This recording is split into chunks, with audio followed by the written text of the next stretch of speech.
तो नमस्कार प्यारे बच्चों। आज जो हम प्रश्नावली करेंगे वो है आपकी एक्सरसाइज 4.4 है, क्लास 8 की मैथ्स की। इसमें जो हमने 4.3 तक थे वो कर लिए थे, और उसके वीडियो जो आपको इससे पीछे के जो 3-4 वीडियो डाले गए वो सेम इसी प्रश्नावली के डाले गए हैं। तो ये आपको ऊपर आई टैब में भी मिल जाएंगे। और एक वीडियो जो हमने पहले इनसे बनाया था वो एंगल्स का था। तो अगर आपको एंगल्स बनाने में अभी भी कंपास की सहायता से एंगल्स बनाने में दिक्कत हो रही है तो एक बार आप एंगल्स वाला वीडियो भी देख लें, वो भी आपको ऊपर आई टैब में भी मिल जाएगा। और उसका लिंक आपको इन तीनों चारों वीडियो का लिंक जो है वो डिस्क्रिप्शन बॉक्स में भी मिल जाएगा। तो एक बार वहाँ पे जाके आप विजिट कर लें, ठीक है। और पहले वाली वीडियो जरूर देख लें ताकि आगे वाले आपको अच्छे से समझ में आ सके। चलिए आज इस ये वाला जो आपका बनाते हैं, आपका जो एक्सरसाइज 4.4 करेगा, ठीक है। चलिए इसमें आपको दे रखा है क्वाड्रिलेटरल DEAR। तो सबसे पहला काम हम क्या करते हैं प्यारे बच्चों, एक रफ डायग्राम बनाने का। या आप अपने हिसाब से बना लो, ये जैसे मैं पहले भी बताते आया हूँ आपको। इसका नाम दे दो आप, जो भी इसका DEAR आपको नाम दिया वो दे दिया आपने, ठीक। अभी इसमें आपको जो भी मेजरमेंट दी है, DE आपको 4 सेंटीमीटर दे रखा है, EA आपको 5 सेंटीमीटर दे रखा है, और AR आपको 4.5 सेंटीमीटर दे रखा है। एंगल ए आपको दे रखा है प्यारे बच्चों 90 डिग्री। एंगल ई आपको दे रखा है 60 डिग्री, ठीक है। तो कोशिश ये करनी चाहिए अपने को कि पहले हम वो साइड बनाएं जिसमें हमें एंगल्स ज़्यादा दे रखे हों। अब आप यहाँ पे देखोगे जो ई ए साइड है आपकी, ई ए साइड है, इस पे आपको 60 डिग्री और 90 डिग्री दोनों एंगल दे रखे हैं। तो कोशिश हम यही करते हैं कि सबसे पहले अपन जो साइड बनाएंगे वो क्या बनाएंगे, आपकी ई ए। आप अगर डी ई बनाओगे तो भी कोई दिक्कत नहीं है, तो आप फिर आप ई पे पहले एंगल बना लोगे, एक ही बात है ना। चलिए मैं आपको ई ए बना के बताता हूँ। प्यारे बच्चों आपकी जो ई ए है वो आपकी है 5 सेंटीमीटर, ठीक है। तो इसका मैं नाम दे देता हूँ ई ए, और ये कितनी है 5 सेंटीमीटर। अब आप यहाँ पे देखोगे कि जो ई ए है, बिंदु ई पे 60 डिग्री का एंगल है, तो मैं ई पे बनाऊंगा 60 डिग्री का एंगल। चलिए आर्क लेते हैं पहले। आर्क की जो रेडियस है वो आप अपने हिसाब से खोल ले, जो भी आपके लिए सूटेबल हो।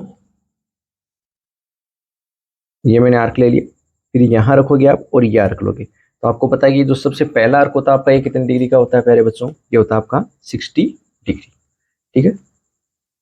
तो मैं इसको मिला देता हूँ। ये जो आपका पहला एंगल हो गया प्यारे बच्चों 60 डिग्री का। और ऐसे ही ए पे जो है वो एंगल है आपका 90 डिग्री, तो मैं ए पे बनाऊंगा 90 डिग्री। 90 डिग्री कैसे बनाते हैं, सबसे पहले 60 का, फिर 60 पे रख के आपका 20 का, और यहाँ से एक 60 पे रख के एक ऊपर आर्क लेते हैं, और 120 पे रख के एक ऊपर आर्क लेते हैं।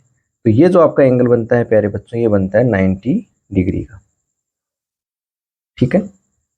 ये बन गया आपका 90 डिग्री। अब आप ये देखिए कि जो 60 डिग्री वाली साइड है इस पे तो आपका 4 सेंटीमीटर का है चाप रहेगा। जो 60 सेंटीमीटर वाली आपकी साइड इस पे बिंदु ए से, बिंदु ए से तो मैं पहले जो है वो 4 सेंटीमीटर का आर्क लेता हूं, ठीक है।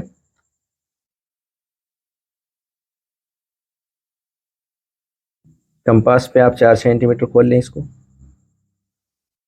और आर्क ले लिया। ऐसे ही आप देखोगे जो 90 डिग्री वाली साइड इस पे 4.5 का, तो इस पे आप लोगे 4.5।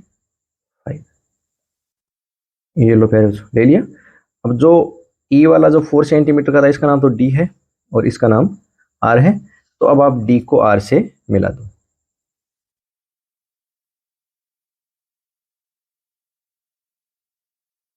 ये आपने डी को आर से मिला दिया। तो इस प्रकार आपके पास में जो क्वाड्रिलेटरल बना वो क्या बना, DEAR। तो आपकी ये जो साइड थी ये थी 4.5 सेंटीमीटर, ये थी आपकी 4 सेंटीमीटर। तो ये आपके पास में क्वाड्रिलेटरल बन गया DEAR। कंस्ट्रक्शन कैसे लिखोगे, draw a line segment of EA is equal to 5 centimetre, 8 point E we make an angle of 60 degree, and 8 point A we make an angle of 90 degree.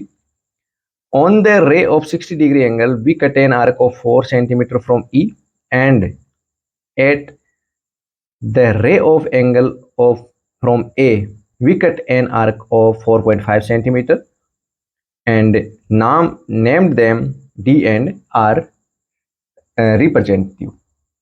After then we meet D to R and then we get a quadrilateral that named is DEAR. ये आपकी इसकी क्या हो जाएगी, रचना हो जाएगी, construction हो जाएगी। इसी को हिंदी में कैसे बोलोगे आप? सबसे पहले EA बराबर 5 सेंटीमीटर का ये रेखाखंड खींचा, बिंदु E पर प्रकार की सहायता से 60 डिग्री का कोण बनाया और बिंदु A पर प्रकार की सहायता से 90 डिग्री का कोण बनाया। फिर बिंदु S से जो कोण की रेखा थी उस पर 4 सेंटीमीटर का चाप काटा जिसको नाम D दिया। बिंदु ए पर जो 90 डिग्री के कोण की रेखा थी उस पर 4.5 सेंटीमीटर का चाप काटा जिसको नाम आर दिया। डी को आर से मिलाया। इस प्रकार चतुर्भुज DEAR प्राप्त हुआ। ठीक है, तो ये 4.4 का आपका पहला क्वेश्चन था। अभी देखते हैं आपका दूसरा क्वेश्चन। चलिए, दूसरा क्वेश्चन भी सेम है प्यारे बच्चों, कोई भी डिफरेंस नहीं है। तो सबसे पहले आपको क्वाड्रिलेटरल का नाम दे रखा TRUE। चलिए पहले इसको बना लेते हैं।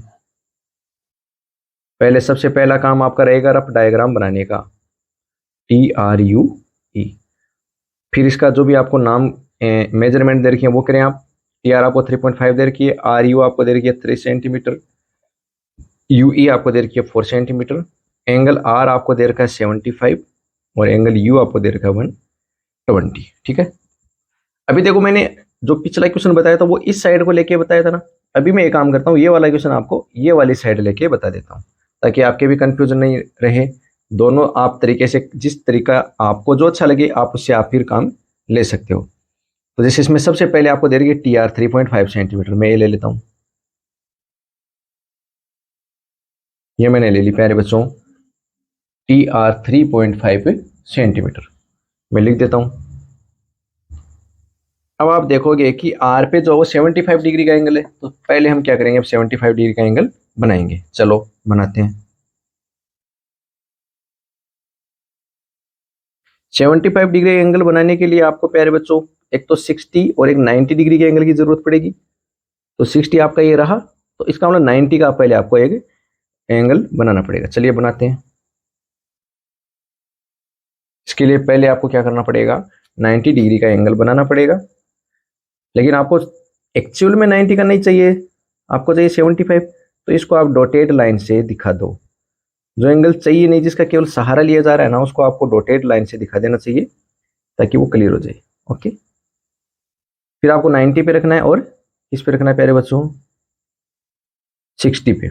ये दोनों जहां कट करेंगे, ये जो आपका एंगल रहेगा प्यारे बच्चों,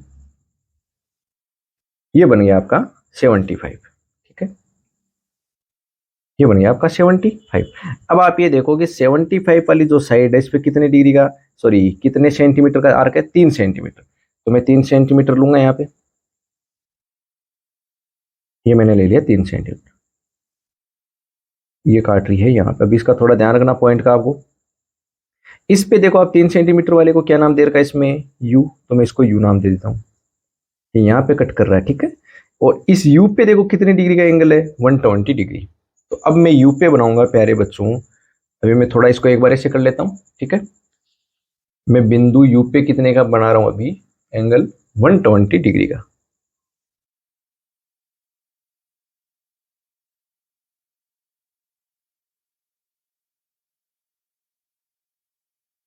ये मैंने ले लिया आर्क। ठीक है, तो अभी ये जो दूसरी आपको पता है, जो दूसरा आर्क होता है आपका, ये 120 डिग्री का ही होता है।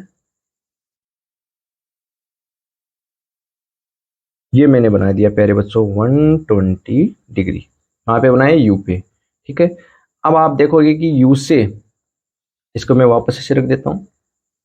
आप देखोगे कि जो U से है वो 4 सेंटीमीटर का चाप कट रहा है और इसको नाम क्या दिया गया है, E। तो आप 4 सेंटीमीटर खोलोगे पहले,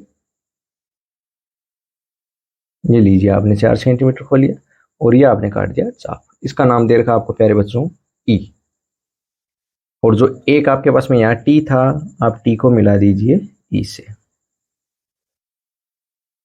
ये आपके पास में बन गया TRUE। अब इनकी जो भी मेजरमेंट आपको दे रखी है वो लिख सकते हो आप। ये आपको दे रखा था 3 सेंटीमीटर, ये आपको दे रखा था 4 centimetre.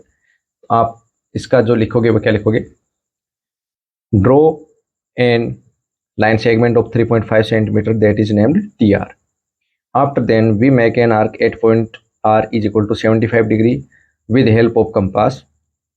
After then at the ray of angle 75 we cut an arc of 3 centimeter that named is U. After then at point U we make an angle of 120 degree with the help of compass, and on the ray of 120 degree we cut an arc of 4 centimeter from point U that named is E, and finally we meet point E to T, then we get an quadrilateral that is named TRUE. ये आपका English में हो जाएगा। इसका हिंदी भाषा में इसको कैसे लिखोगे आप, सबसे पहले हमने TR बराबर 3.5 सेंटीमीटर का रेखाखंड खींचा, बिंदु आर पे 75 डिग्री का कोण बनाया प्रकार की सहायता से, और इस 75 डिग्री के कोण की रेखा पर 3 सेंटीमीटर का चाप काटा बिंदु आर से।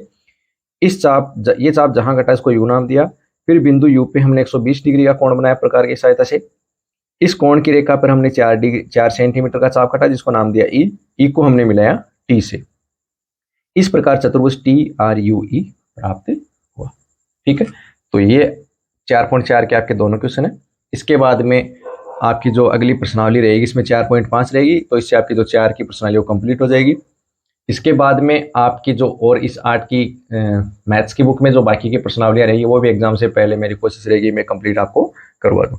और भी आपके कोई डाउट है तो आप इसको शेयर करें अपने फ्रेंड्स के साथ में, और आपको अच्छा लगा हो तो लाइक भी कीजिए इसको। और 7th class, 8th class, 9th class, 10th class, 11th या 12th तक आपको जिस भी मैथ्स का टॉपिक जो नहीं आ रहा समझ में, वो अगर आप चाहते हो कि मैं आपके लिए यहाँ पे उसका वीडियो बनाऊँ तो आप कमेंट बॉक्स में कमेंट करके बता दीजिए कि कौन सा टॉपिक आपको पढ़ना है। ठीक है, चलिए बहुत बहुत धन्यवाद आपका।